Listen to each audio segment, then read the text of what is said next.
when a black man is humiliated at the doors of a prestigious corporation.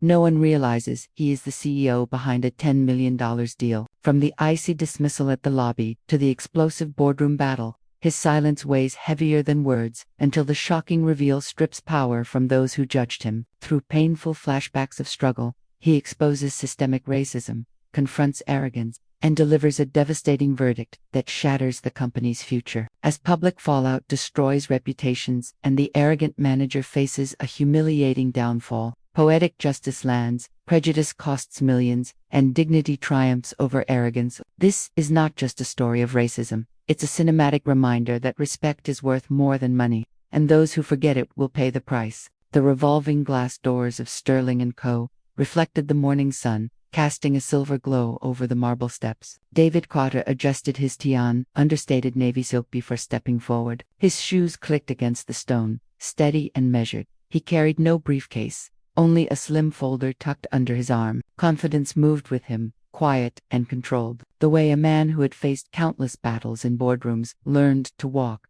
But the moment he reached the threshold, a voice cut through. "Hold it right there." A man in a fitted blazer blocked the door, one hand raised like a stop sign. He was tall, pale-skinned, with gelled blonde hair and the sharp impatience of someone used to being obeyed. His name tag gleamed. Todd, floor manager. David paused. "Excuse me." Todd's eyes narrowed, scanning him from head to toe. "Deliveries go around the back. This entrance is for employees and guests only."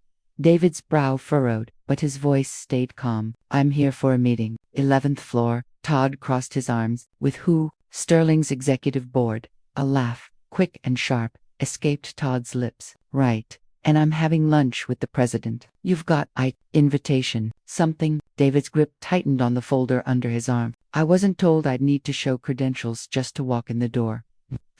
"Yeah, well," Todd said, tilting his chin. "People try to walk in here all the time who don't belong. Gotta keep the place secure." His eyes lingered on David's skin, his suit, his very presence, as if each detail was evidence against him. A pair of junior employees exited the revolving door behind Todd, slowing as they noticed the scene. One whispered to the other, smirking. They didn't intervene. David inhaled slowly, his chest rising against the tension. "I assure you, I belong here." Todd's lips curled into a smirk. "I'll be the judge of that." The silence stretched, heavy and public. Passersby glanced, pretending not to watch, but their curiosity burned in sideways looks. The black man at the door, the white manager holding the line. David shifted his weight. "What's your concern exactly?" "That I don't look the part." Todd stiffened. "Don't put words in my mouth. I'm just following protocol." "Protocol," David repeated softly, the word tasting bitter. He'd heard it before, in airports, in banks, at country clubs, always the same shield for suspicion. A woman in a red blazer approached, badge dangling from her neck. "Todd, what's going on?" "Just doing my job," Todd said quickly. "This gentleman claims he's here for a board meeting." Her eyes flicked over David, her smile thin and cold. "Sir, do you have an appointment slip or business card we can verify?" David met her gaze evenly. "Do you ask every guest to prove themselves at the door?" She hesitated. "Well, not everyone, no, but me," David said quietly. "You ask me." The air stilled. Her silence said enough. Todd straightened, satisfied. "Until you show me proof, you're not stepping inside." David closed his eyes for a brief second, centering himself. His father's voice rose in memory. "They'll test your dignity, son. Don't let them take it." When he opened them again, his voice was calm. "Then I'll wait." Todd blinked. "Wait for what?" "For the moment you realize the door you're guarding isn't yours to close." The words hung heavy, the marble steps holding their echo. And David stayed where he was, unshaken, as the city moved around him. The glass doors finally turned, but not for David. Two uniformed security guards stepped out, called over by Todd's insistent gestures.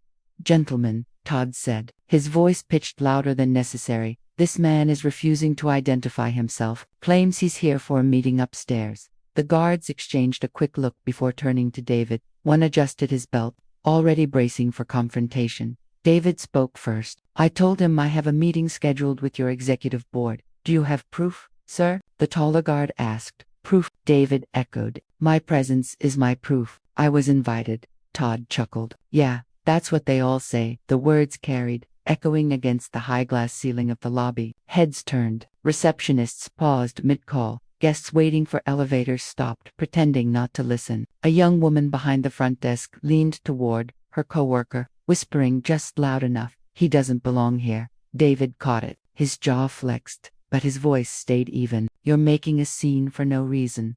Todd's smirk widened. "No reason. You think you can just stroll into Sterling without showing who you are? Look around." He gestured at the marble walls, the gold-plated logo gleaming above the desk. "This isn't exactly open to the public." The receptionist chimed in, her tone falsely polite. "Sir, perhaps you could wait outside while we sort this out." David turned slowly, meeting her gaze. Outside, the word left his lips like ash. "Because men like me are always asked to wait outside, aren't we?" Her cheeks flushed. She looked away, busying herself with her keyboard. The taller guard cleared his throat. "Sir, maybe just show some ID and this can all be over." David's grip tightened on the folder in his hand. He could feel the weight of every eye on him. Strangers, employees, guests all watching to see how far the black man would go. "I shouldn't have to prove I belong here," he said, steady. Todd clapped his hands once. "There it is, the attitude." His tone dripped with satisfaction, as though David had finally shown the anger he expected. David didn't give him more. He held his silence, letting it stretch. Silence that made Todd shuffle guards glance at each other, and the lobby's murmurs grow louder. The young receptionist broke first, her whisper sharp with bias. "Honestly, he's probably lying. Just look." David's eyes flicked toward her. For a moment, the lobby's hum faded, and all he heard was his father's voice again. "They'll speak as though your presence is a crime. Don't let them define you." Finally, he spoke. "You've humiliated me enough. Call upstairs. Ask who's expecting me." Todd shook his head. "We don't bother executives with every random walk-in. If you're really supposed to be here, your name will be on the list." He snapped his fingers at the receptionist. "Check." She tapped furiously on her keyboard, frowning. "I don't see a Carter listed this morning."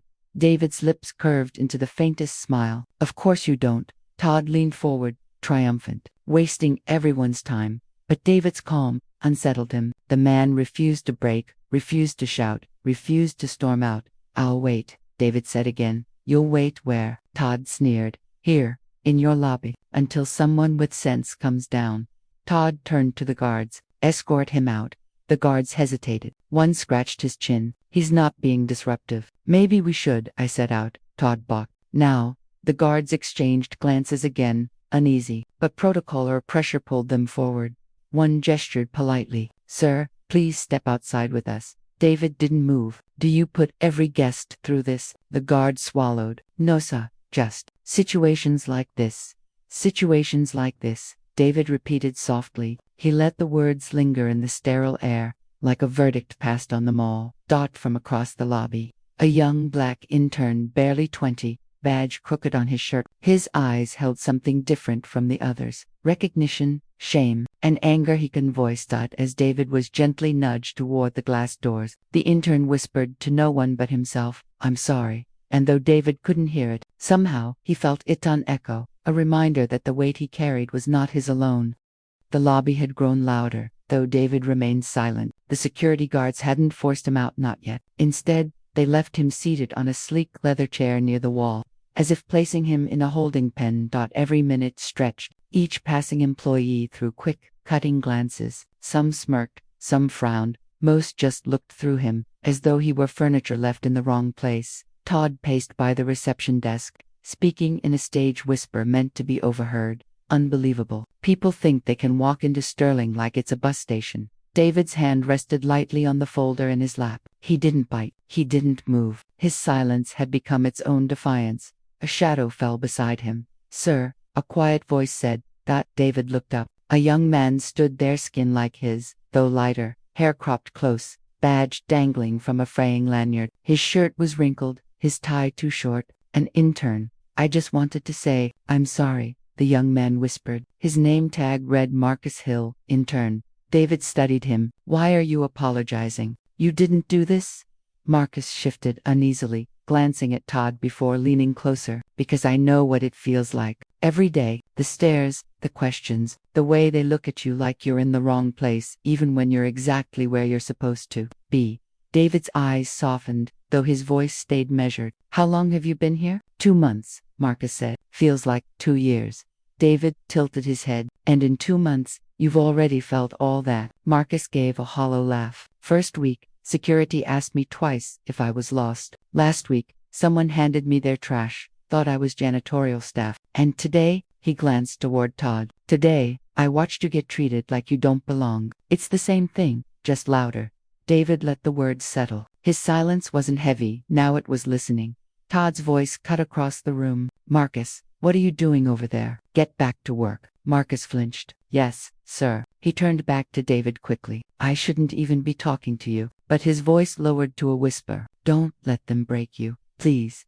David studied the young man's face, so much fear and fire tangled together. He leaned slightly forward, his voice low, calm, and deliberate. Listen to me, Marcus. Your silence can be a shield, but it cannot be your life. Understand? Marcus blinked. What do you mean? David's gaze swept across the lobby at the guards, the whispering receptionist, Todd still strutting like a gatekeeper. Sometimes you hold your tongue because they want you to explode. They want to say, see, he's angry, he's unprofessional. That's when silence becomes strategy. But he leaned back, eyes steady. If you spend your whole life swallowing your words, they'll choke you. One day, you'll need to speak. Speak, and not stop. Marcus's throat bobbed. He nodded slowly. I hear you. Good. David offered the faintest of smiles. Remember that. Silence can protect you, but only until the moment it needs to end. Todd strode over suddenly, his shoes clapping against the marble floor. He stopped a foot away, arms crossed. What's this? Holding court in my lobby. His eyes narrowed at Marcus. Back to work. Now. Marcus hesitated. David gave him a nod. Go. The intern swallowed hard, then scurried toward the elevators. Todd turned back to David. You must think you're making some kind of point. Sitting here, all stoic, acting like you're better than everyone else. David finally looked up at him. His eyes were calm, steady, unbroken. I don't need to act, David said softly. Todd sneered. We'll see about that. He spun on his heel, muttering under his breath. But the lobby had shifted. David could feel it. The silence he wore wasn't weakness, it was weight. And with every passing second, it pressed harder on those around him than it did on him. He leaned back, exhaling slowly. He would wait. Not because he had no choice, but because patience, wielded right, could be the sharpest weapon of all. The lobby buzzed with restless energy, every whisper orbiting around the man seated by the wall. David hadn't moved. His folder rested on his lap, his gaze steady on the marble floor ahead. He was a man waiting. Nothing more but the weight of his stillness unsettled them all. Then the click of heels cut across the space, sharp, fast, authoritative. Mr. Carter. Heads turned. A tall woman, in a tailored navy dress, approached, auburn hair pulled into a tight bun. Her badge read, Elaine Walters, VP of Partnerships. Her eyes widened as she took in the scene. The guards hovering, the receptionist pretending to be busy, Todd standing smug near the desk. David rose slowly, dignity intact. Yes, his voice was calm, but its resonance carried. Elaine's face flushed. What on earth? Why are you sitting out here? We've been waiting upstairs for you. The room froze. Todd blinked, his smirk slipping. Wait, what? Elaine turned sharply toward him, voice cutting like glass. Did you stop him at the door? Todd stammered. He didn't say who he was. David's voice interjected, low but clear. I did. Elaine's gaze snapped back to Todd, eyes blazing. Do you have any idea who this is? The receptionist glanced up, color draining from her face. Todd swallowed hard. Some guess. Elaine straightened her spine. This is David Carter, CEO of Carter Global Holdings, the man whose company we are negotiating with, the man whose contract is worth $10 million to Sterling & Co. Silence thundered through the lobby. The guards shifted uncomfortably. The receptionist's jaw went slack. Todd's skin flushed, beet red. David said nothing. He didn't need to. The truth itself was heavier than anything he could add. Todd scrambled for words. I didn't know. He didn't look. He cut himself off too late. David's eyes lifted, steady and unblinking. Didn't look like what? Todd's mouth opened, closed, opened again. I thought delivered. His words tangled into nothing. Elaine's disgust was palpable. Mr. Carter, I am deeply, deeply sorry. This is unacceptable. Please, let me personally escort you upstairs. She extended her hand toward the elevators. David didn't move. His silence made her fidget, as though waiting for a verdict. Finally, he spoke. So many doors in my life have looked like this one. Elaine's lips parted, unsure how to respond. David's gaze swept across the room, the stairs, the shame, the silence that had grown louder than words. I walked up your steps, ready for business. Instead, I was tried in your lobby. No evidence, no crime, only a verdict.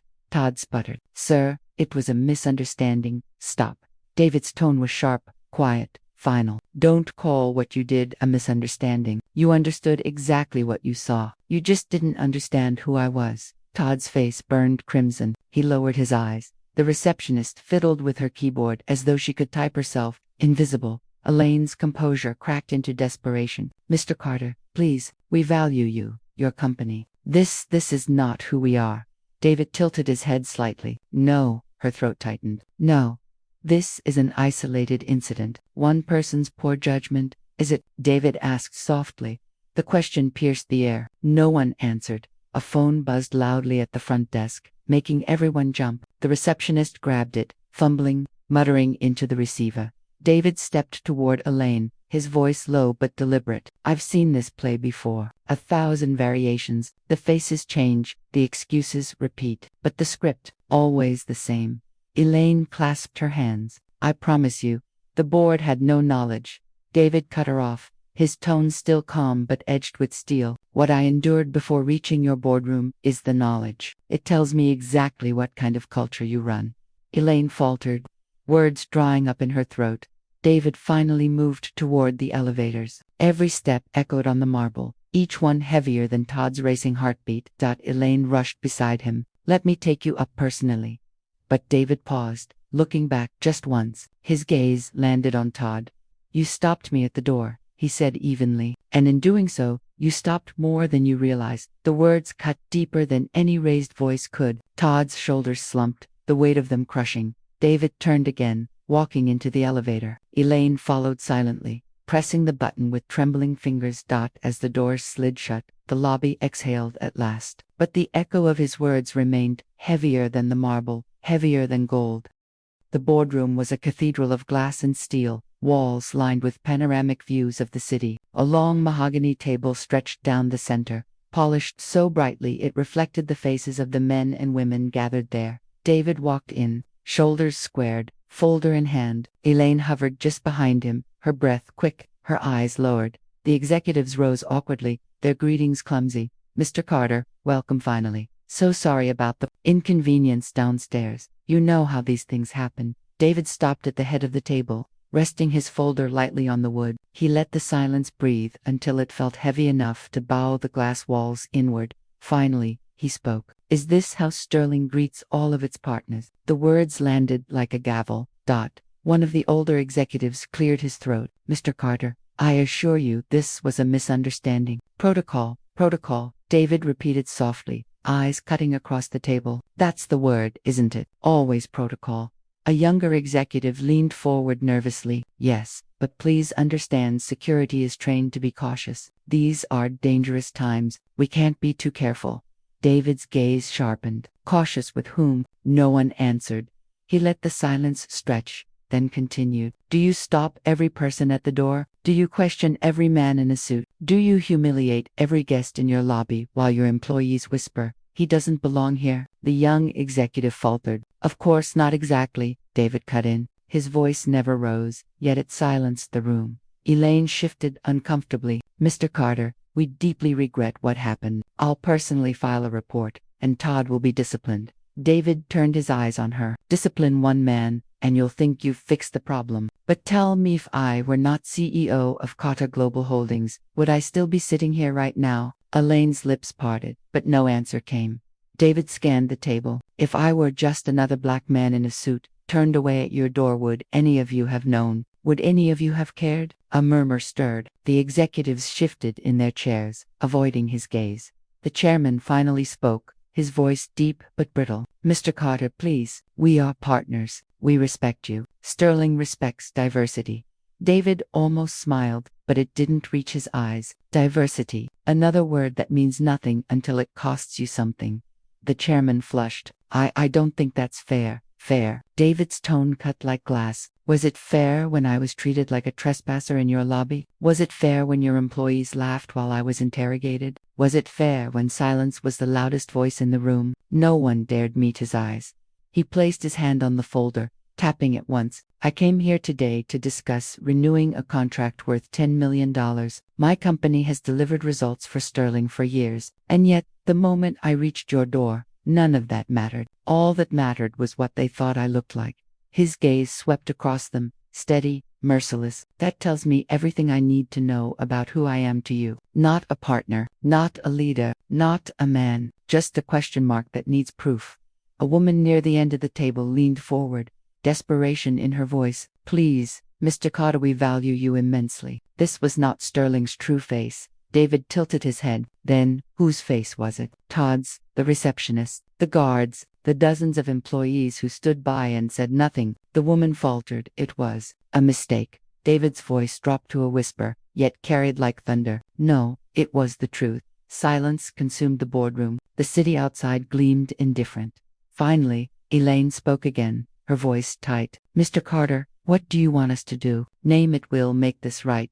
David's eyes lingered on her, unreadable. You cannot make right what is already done. You cannot unhumiliate. You cannot unsee. The chairman leaned forward, desperation leaking into his composure. Surely we can find a way forward. We want to continue this partnership. We're prepared to. David held up a hand. The chairman's words died mid-sentence. I don't negotiate respect, David said quietly. It's either there, or it isn't.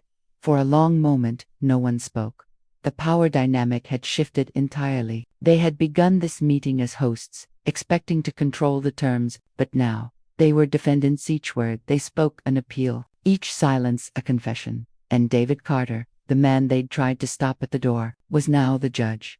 He closed his folder without opening it, and he let the silence speak louder than any argument could.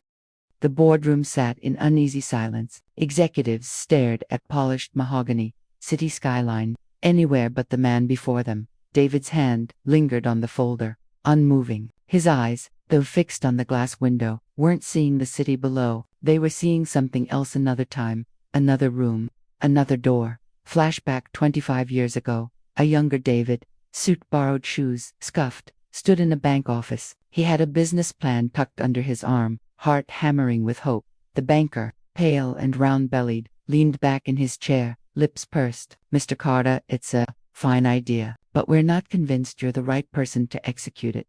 David frowned. Not the right person. Why not? The banker coughed into his fist, eyes darting. Well, funding's limited. We have to be selective. Maybe if you had a partner, someone with more experience.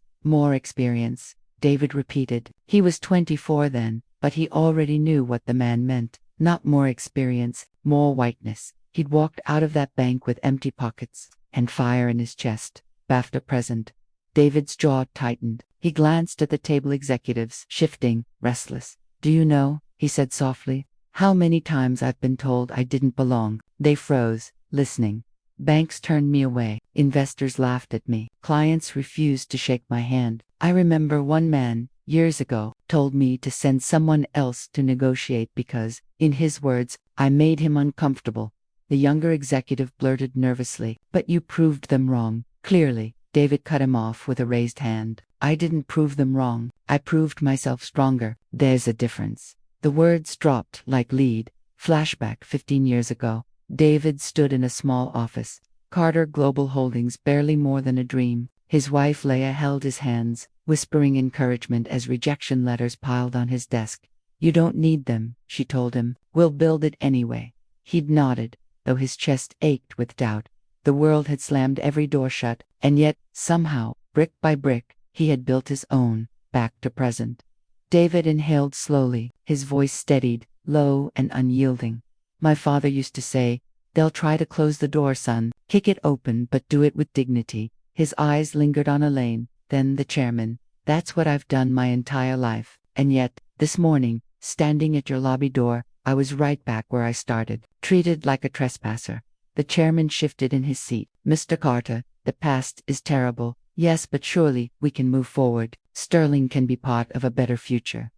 David's gaze pinned him. Do you really believe that? The chairman opened his mouth, then closed it again. David leaned forward slightly. Your lobby wasn't a mistake. It was a mirror. A reflection of the same doors I've been forced to fight through for decades. Flashback, 10 years ago. David shook hands with his first major client, his palms damp but his smile wide. He'd done it finally. A seat at the table. But as he turned to leave, he overheard a mutter. Smart guy. Surprised he pulled it off. He'd carried that sting for years. Each word a reminder that success did enter as his suspicion back to present. David exhaled, his voice steady, final. I've carried every slight, every insult, every closed door, not because I wanted to but because I had no choice. Those memories, they built me, they made me stronger, but they also remind me that respect isn't given, it's tested. And today, he let the silence linger. You failed the test. No one dared respond. The weight of his struggle filled the room, pressing down harder than any contract ever could. David leaned back in his chair, folding his hands, and for the first time that morning, he allowed himself a small, quiet smile, not of triumph, but of survival. The boardroom was suffocating. No one moved. No one breathed. David let the silence stretch, his gaze steady on the faces around the table. He wanted them to feel it's the weight of every second, every unspoken truth pressing down on them. Finally, the chairman cleared his throat. Mr. Carter, before you finalize anything, perhaps we could revisit the numbers. Sterling has been a loyal partner for years. This incident doesn't define us. David tilted his head. Doesn't define you. Tell me, Chairman, when your own manager judged me at the door, what defined him? The older man flinched. It was poor judgment, miscommunication. No, David cut in, his voice sharp as glass. It was clarity. I saw the culture you've built here. It spoke louder than any numbers on your spreadsheets. Elaine shifted uncomfortably, her earlier defiance flickering into fear. Mr. Carter, if I may, you may not. David snapped, eyes burning into hers. You had your chance when you blocked me like a criminal. You had your chance when you smirked in that lobby. That moment told me everything I needed to know. The younger executive spoke up, desperate. But sir, 10 million is at stake. Thousands of jobs this partnership. David's gaze turned to him, heavy and unyielding. And tell me, what would you have done if I wasn't the CEO? If I truly had been just a black man waiting for his colleagues, would you still plead this hard for fairness? Or would you have walked by, eyes down, pretending not to see? The young man faltered, swallowing hard. David leaned forward, folding his hands atop the table. His tone slowed, deliberate. Contracts are built on trust. Trust is built on respect. And respect, he paused, letting the words sink in, was broken before I even crossed your threshold. The chairman wiped his brow, voice strained. We can fix this. Apologies can be made, training programs, donations. David's laugh was bitter, humorless. You think you can buy dignity, patch respect with press releases? He shook his head. No. Some things can't be fixed with money. Elaine's voice cracked, desperation finally leaking through her mask of control. Mr. Carter, I didn't mean stop. David's voice cut like a blade. Don't waste my time with excuses. You didn't see me as a man. You saw me as a problem, and that is unforgivable. Her lips trembled, but she had no words left. David rose slowly from his chair. I followed him. When I walked in here, I intended to expand our contract. I intended to bring Sterling deeper into my company's future. But after what I've seen, he let his words hang, deliberate, like a judge delivering sentence. There is no future here. The words landed like thunder. The chairman's face blanched. You're canceling. Entirely. David nodded once. Effective immediately. Carter Global is terminating all contracts with Sterling & Co. $10 million, gone. Gasps rippled through the room. Someone cursed under their breath. The chairman slumped, face ashen. Elaine's hands trembled against the table. David's voice softened, but his eyes were steel. You thought you were guarding your doors, but in truth, you locked yourself out of your own future. Remember this when your shareholders ask what happened. Tell them the truth, that your prejudice cost you more than any deal ever could. He straightened his suit jacket. Calm now, composed. I don't need this partnership, but you needed me. The silence was absolute. David turned toward the door, his footsteps echoing like verdicts in the hollow room. And as he reached for the handle, he added one final line without turning back. Respect the doors you guard, or watch them close forever. Then he left. The boardroom sat frozen, $10 million bleeding out with every second of his absence. And for the first time, Elaine understood what true power looked like: quiet, steady, undeniable. The headlines hit within 24 hours. CEO walks out on Sterling & Co. Cancels $10 million. Deal over racial incident. Door closed on fortune. Racism costs Sterling a fortune. The story spread like wildfire. Reporters swarmed Sterling's headquarters, cameras flashing as employees slipped in and out with nervous faces. At a cafe down the street, two junior analysts whispered over their coffee. "You heard about Carter Global?" One said. "Yeah, 10 million gone just like that." And all because Elaine stopped him at the door. Not just stopped him, she humiliated him, to his face. Imagine your boss treating the CEO like some intruder. The first analyst shook his head. "She's done. Probably the whole board's done." In Sterling's lobby, employees gathered in hushed clusters. A secretary clutched her phone, reading aloud from the news. "Listen to this. Sources say Sterling's leadership begged to salvage the contract, but Mr. Carter refused, citing a broken culture." Another employee muttered bitterly, "Broken culture. He's not wrong." Eyes darted toward the elevators toward Elaine's office. No one dared speak louder. Meanwhile, inside that office, Elaine sat stiffly, her phone buzzing nonstop. Missed calls, voicemails, emails, marked urgent. The chairman stormed in, his tie loose, face flushed with rage. "Do you understand what you've done?" he hissed. Elaine rose, voice trembling. I didn't know who he was. That's the problem," he shouted. "You didn't treat him like a man. You treated him like a threat. Now the entire world knows it." Elaine's eyes welled, but he wasn't finished. "Shareholders are calling for blood. The board wants a scapegoat. And guess what? It's not going to be me." Her voice cracked. "So I take the fall. You don't have a choice. Resign by morning." He slammed the door on his way out. Across town, David sat in his office, Leah by his side. The news played on a muted screen. She touched his hand gently. "You really did it." David exhaled, shoulders heavy but calm. "I didn't want it to happen like this, but they forced the truth into the open." Leah studied him. "Do you regret it?" His eyes narrowed slightly. "No, respect is worth more than $10 million. On television, a panel of commentators debated, was Carter too harsh? One asked. Another replied firmly, harsh. He exercised restraint. Imagine walking into a company as a partner and being treated like a trespasser. He had every right to cut ties. The moderator added, "What's striking here isn't just the money, it's the symbolism. A black CEO turning systemic racism into financial consequence. That sends a message." Back at Sterling, an emergency board meeting convened. Voices clashed over the speaker system. "Investors are panicking, shares dropped 12% overnight. We need a public apology." "No," another countered. "We need leadership changes. An apology won't cover 10 million in losses." Elaine sat outside the glass-walled room, head bowed, listening to the storm inside. Her name echoed over and over. She was the cautionary tale, now the face of failure. Later that evening, Sterling released a statement. Sterling & Co. deeply regrets the incident that led to the loss of Carter Global's partnership. Effective immediately, changes in management are underway to ensure such behavior never occurs again. We apologize to Mr. Carter and to all affected by this matter. The press tore it apart. Too little, too late. One headline read, "Sterling apologizes after losing $10 million. Another sneered. The damage was irreversible.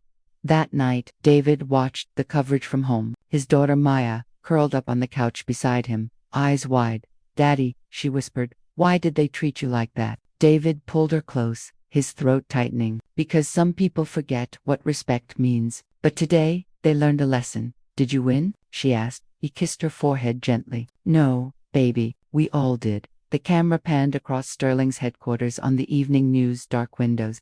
Restless employees filing out, executives whispering into phones. David's words from the boardroom echoed across every headline, every screen. "Respect the doors you guard, or watch them close forever." And Sterling, once proud, now stood outside its own locked door. The world watching, judgment sealed. Elaine's office was stripped of power overnight. The nameplate still read Director of Operations, but the emails had stopped, the calls redirected. Security badges whispered against lanyards as co-workers passed her door, eyes averted, whispers trailing in their wake. Her phone buzzed again, another headline notification. Sterling exec blamed for $10 million loss, pressured to resign. Her stomach twisted. She threw the phone onto her desk.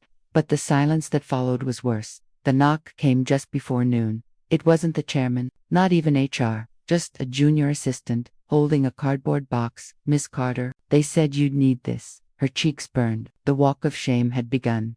"I don't need help," she snapped. The assistant lingered a second, pity in her eyes, before backing out quietly. Elaine stared at the empty buck cardboard. Cheap, impersonal. It might as well have been a coffin for her career. Her husband called as she packed.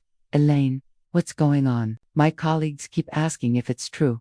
Her voice cracked. "It's all over the news, Mark.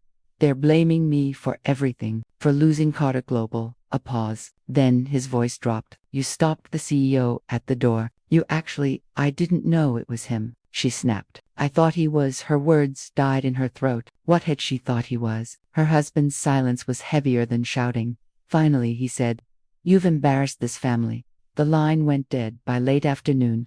Elaine walked the long corridor with her box in her arms. Eyes followed her, some gloating, others pitying. None dared speak as she passed the lobby. The glass doors loomed like judgment itself. She froze, staring at them. The memory replayed in her mind. David standing there, calm but firm, her own voice sharp, dismissive. "You don't belong here." Those words echoed louder now than they had that morning. She had been the gatekeeper. Now she was the exile. A group of reporters spotted her through the glass. Cameras flashed. Microphones pressed forward as she stepped outside. "Miss Carter, do you have a statement? Do you regret how you treated David Carter? Did you know who he was?" Elaine shielded her face, pushing through the throng. One question sliced sharper than the rest. Was it racism or incompetence? "Miss Carter," her legs nearly buckled. She stumbled toward her car, shoving the box into the back seat. When she finally slammed the door shut, she collapsed against the steering wheel, sobs breaking free. Night fell heavy. At home, the silence was unbearable. Her husband had taken the kids to his mother's. "Until things calm down," he'd said, but the edge in his voice carried a different meaning. "Until I can stand to look at you again." Elaine sat alone in the dark living room, the television glowing with her disgrace. Panelists debated her future. Commentators dissected her tone, her words, her smirk in the lobby. One headline scrolled across the bottom: "Elaine Carter, from rising star to public villain." She buried her face in her hands. The phone rang again. For a heartbeat, hope flickered. Maybe the chairman. Maybe a lifeline. It was her lawyer. "They're terminating you, effective immediately. No severance package. Your name's being removed from all public listings. Frankly, Elaine, you're toxic right now. No company will touch you for years." Her voice shook. "So that's it? My career?" The lawyer's sigh was cold. "Actions have consequences." The line went dead. Elaine staggered to the mirror, staring at herself. The woman looking back seemed older, harsher. "Actions have consequences," she whispered, trembling. Her words from that morning haunted her now. "You don't belong here." The irony sliced her to the bone. She had stood at the door like a judge. Now the world had judged her and found her guilty. She sank onto the couch, the darkness pressing closer. Outside, the city lights shimmered, indifferent. And for the first time in her career, Elaine Carter understood what it felt like to be on the other side of the glass, unwanted, unwelcome, unseen. Morning sunlight spilled across Carter Global's headquarters, the glass windows blazing like fire against the skyline. Inside, the atmosphere was different from Sterling's, gloomily charged with pride. Employees clustered around televisions in the lobby, watching the news scroll. Sterling stock plummets, major clients withdraw support. Board accepts resignation of Elaine Carter amid scandal. A young intern turned to his colleague, eyes wide. "They're finished, aren't they?" His colleague nodded. "Sterling built walls, David Carter built doors." The words lingered like prophecy. David stood in his office, phone pressed to his ear. "Confirmed?" he asked. His CFO's voice was crisp. "3 of Sterling's biggest partners just cut ties. They can't survive this hit." David closed his eyes briefly, steady. So the system finally caught up with them. The CFO hesitated. "Do you feel bad? 10 million was one thing, but this could ruin them." David's gaze shifted to the framed photo on his desk, his father, smiling, calloused hands resting on his shoulders. "No, he said quietly, because it's not about ruining them, it's about the lesson. Respect is not optional. Without it, they ruined themselves. Later that day, David walked into the Carter Global Auditorium, where employees waited for him. Applause erupted as he stepped onto the stage. He raised a hand, quieting them. His voice carried, calm but powerful. You've all seen the headlines. You've heard what happened. Some people will call it a business decision, but to me, it was more than that. He paused, scanning the faces, young, old, black, white, Asian, Latino, every shade of the workforce.